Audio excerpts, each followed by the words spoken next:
అది వసంతరావు గారికి యాక్చువల్గా 10 days బ్యాక్ యాక్సిడెంట్ అయ్యి ఒక స్పైన్ ఫ్రాక్చర్ అయింది.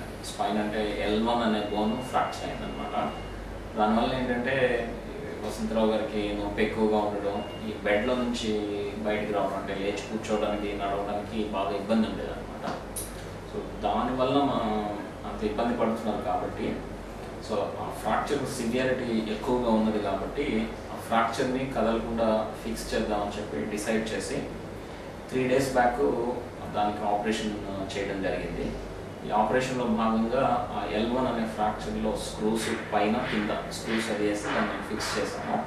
సో దానివల్ల ఇప్పుడు పెయిన్ తగ్గిపోయి ఇప్పుడు మామూలుగా అటు ఇటు తిరగగలుగుతున్నారు.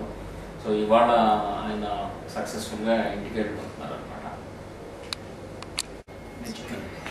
నా పేరు ఎంవి వసంతరావు అండి. నేను మోతీనగర్లో ఉంటాను. 10 days బ్యాక్ నేను ఇంటి దగ్గర కుర్చీ ఎక్కి దులుపుదంటే హఠాత్తుగా పడిపోయాను. హఠాత్తుగా పడిపోతుంది ఏమంటే పెయిన్ వచ్చేసి ఎక్కడ కదలలేకపోయాను అనమాట. తర్వాత ఫ్రెండ్స్ వీళ్ళంతా సజెస్ట్ చేస్తాంతో మంగళవారం నాడు బయలుదేరి హాస్పిటల్కి వచ్చి చెకప్ చేయించుకున్నానండి. ఎక్స్రే ఎంఆర్ఐ తీసిన తర్వాత ఇలా సర్జరీ చేయాలన్నారు.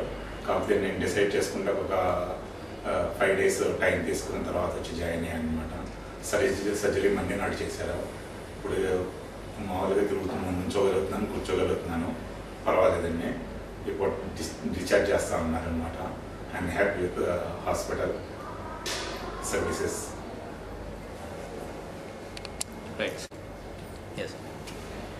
సర్జరీ అయిన తర్వాత కానీ అయిన తర్వాత ప్రతిరోజు డాక్టర్ గారు రెగ్యులర్గా వచ్చి చెకప్ చేసి మంచి సజెషన్స్ ఇచ్చి కాస్త ఉత్సాహాన్ని ఇచ్చారనమాట.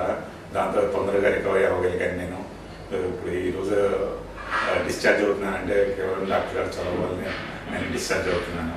Thank you for sunshine hospital. Thank you for Subbaiah గారు.